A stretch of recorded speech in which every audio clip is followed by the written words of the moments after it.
I'm trying to tie a bowline knot and I'm gonna get killed by a bear. About a month ago I posted a knot video where I was showing how to hang up a tarp. Wow, did you guys let me know that I'm using the wrong names for those knots. I promise you I will never get these names wrong again. That was my mistake.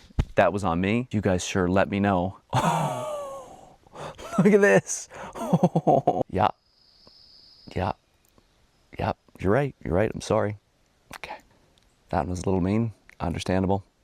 I'm gonna redeem myself, I promise you. So we're gonna show you a knot this week. If you're gonna know any one single knot for the bush, it should probably be this one. It's called the bowline knot. This camera placement, if you think it's awkward, trust me, it's even more awkward for me. First things first, I guess with doing knots, you gotta pay attention to your two ends. You have your standing end and your working end. Your standing end is kind of like all this stuff. Could be connected to something, maybe not, doesn't really matter. So then we have our free end here. So with a bowline, I start with my two hands here, start with my left hand. So I'm starting in my left, and I'm gonna go put a loop. Just start with a loop, that's all we're doing. Take the line like this, put a loop over, just like this. Real simple. So we have a loop, with the loop overlapping over top towards you, facing the camera. And we're gonna remember the rhyme.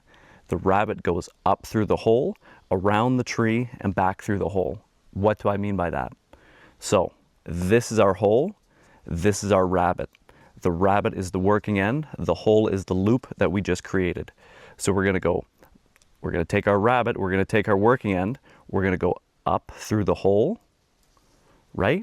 From behind the loop, not in front of the loop. We're gonna go behind the loop, he comes up through the hole. Your standing end right here that you have sticking up is your tree. He goes around the tree, right? And then the rabbit goes back down through the hole. So there you go, you're almost there. You just need to tighten it up now. All you need to do to tighten this now is grab your working end, both ends of it, hold this in one hand, right? Then grab your standing end and hold this in your other hand, and then just pull that tight.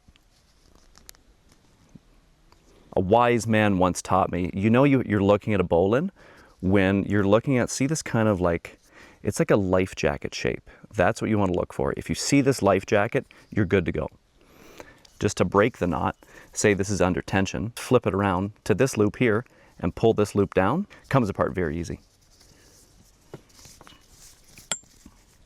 So let's see if this knot that has been under tension, mine was kind of sitting here in the bush for years now, so let's see if it'll actually break.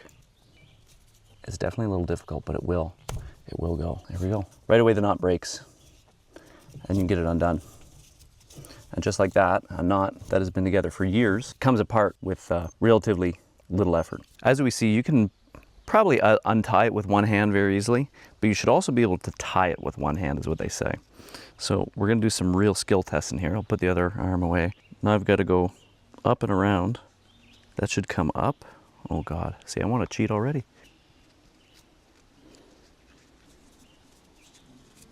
This is very difficult, not gonna lie. So there's that end, there's that. Okay, then the rabbit's got to go around and back down.